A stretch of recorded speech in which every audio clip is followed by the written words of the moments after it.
Caros alunos, bom dia. Espero que estejam tendo aí um tempo de recolhimento forçado produtivo, que tenha servido aí para estimular e aprofundar os estudos. E eu gostaria de aproveitar essa oportunidade, esse contato que nós estamos tendo aí pela via virtual, para pontuar algumas decisões interessantes que vêm sendo tomadas em função dessa pandemia, que tem repercussão acadêmica aí no estudo do direito tributário e do direito financeiro.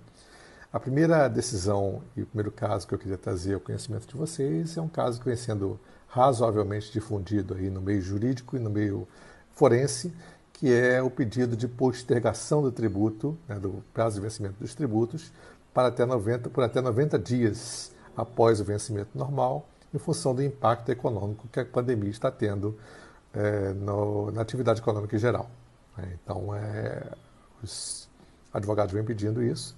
A base fática, evidentemente, é o impacto econômico na atividade econômica como um todo dessa pandemia, e o aspecto jurídico é a aplicação analógica de uma portaria que foi editada pelo ministro da Fazenda lá nos idos de 2012 para postergar o vencimento de tributos por até 90 dias em função da calamidade pública que atingiu naquela época a região serrana do Rio de Janeiro. Então, os contribuintes que residiam na região serrana naquela época tiveram essa postergação de data.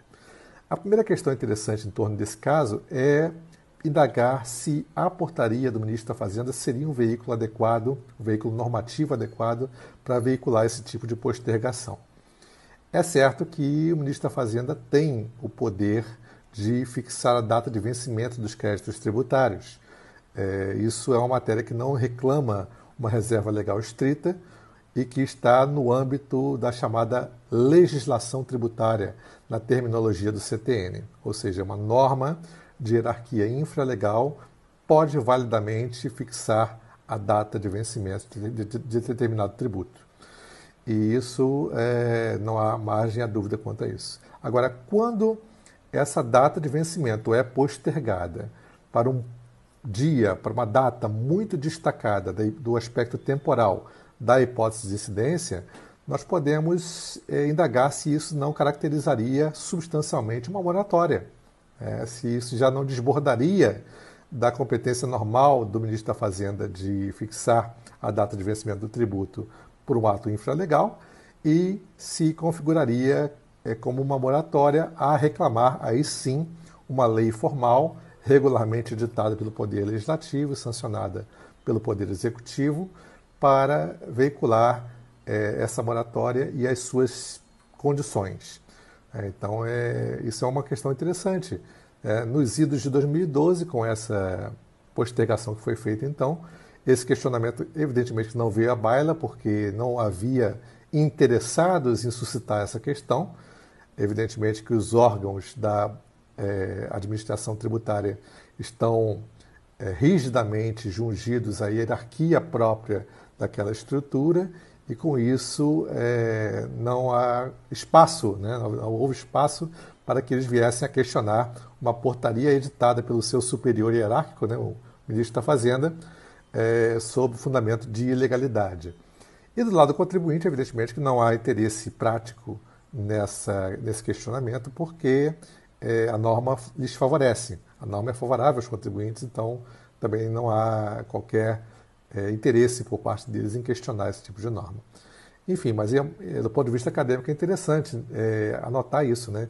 Quando é que o ministro da Fazenda pode fixar validamente uma data de vencimento do tributo sem a necessidade de lei formal, e quando é que essa fixação, por se destacar muito do aspecto temporal da hipótese de incidência, venha a se caracterizar uma moratória e, com isso, reclamar a edição de lei formal. No aspecto da questão atual, que é a aplicação analógica dessa portaria ao quadro de calamidade pública que nós estamos vivenciando, a minha decisão inicial liminar foi pela negativa. Eu entendi que não era cabível a aplicação analógica dessa portaria por dois motivos. Primeiro, porque a calamidade pública a que essa portaria se refere ocorreu no local pontual do ponto de vista geográfico e não impactou tanto quanto a atual calamidade pública impactou a arrecadação da União. Então, não há, a meu ver, como comparar parâmetros de fato totalmente diferentes, né, pressupostos de fato totalmente diferentes uns dos outros, para estender a aplicação daquela solução engendrada pela Portaria 12 à situação atual. Então, nós temos esse primeiro aspecto, né? Aquela tragédia vitimou somente a região serrana do Rio de Janeiro. Então, o impacto daquele favor fiscal que foi deferido com aquela postergação não foi significativo para o universo total de receitas da União. Desta vez, a calamidade está atingindo todo o território nacional praticamente ao mesmo tempo. E o lockdown está também espalhado ao longo de todo o território nacional. Ou seja, o impacto fiscal, a perda de arrecadação, vai acontecer não somente para as empresas, mas para a própria União. Então, isso precisa ser mensurado dentro daquela competência do Poder Executivo e do Poder Legislativo, que são os poderes eleitos democraticamente e que têm a legitimidade para aferir o interesse público primário, sem o que não há como estabelecer uma decisão política a respeito desse assunto. A decisão política que foi tomada nas atuais circunstâncias até o momento foi simplesmente a postergação de vencimento dos créditos para os aderentes ao Simples Nacional e a suspensão de medidas de cobrança de créditos tributários já inscritos em dívida ativa ou em vias de inscrição em dívida ativa. Mas não houve até o momento por parte da União e por parte do Poder Legislativo Federal. Isso deve ser respeitado a priori, né? O Poder Judiciário tem de realizar esse trabalho de autocontenção e prestigiar as decisões tomadas pelos poderes legitimamente eleitos e que têm na sua investidura a possibilidade de captar o interesse público primário. O segundo aspecto que eu invoquei para indeferir essa liminar foi o aspecto da proporcionalidade. Não a proporcionalidade no sentido geral, né, da teoria geral do direito, da principiologia geral, mas a proporcionalidade no sentido técnico-tributário, ou seja, aquela fixação do tributo em bases proporcionais a uma determinada base imponível. Então, nós temos aí essa proporcionalidade como técnica que vem a ser o veículo do princípio da capacidade contributiva.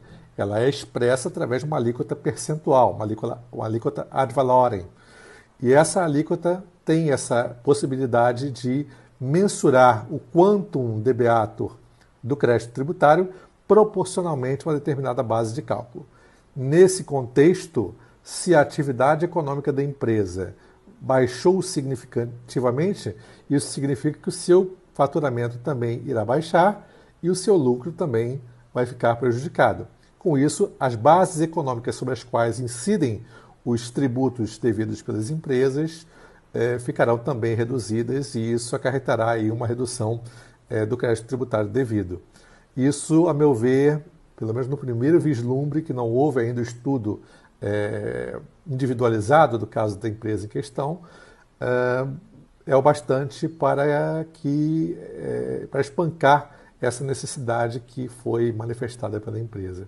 Ou seja, os próprios créditos tributários por ela devidos nessa situação de crise vão ser reduzidos drasticamente na exata proporção da redução da sua atividade econômica. E a capacidade contributiva nesse contexto ficaria preservada.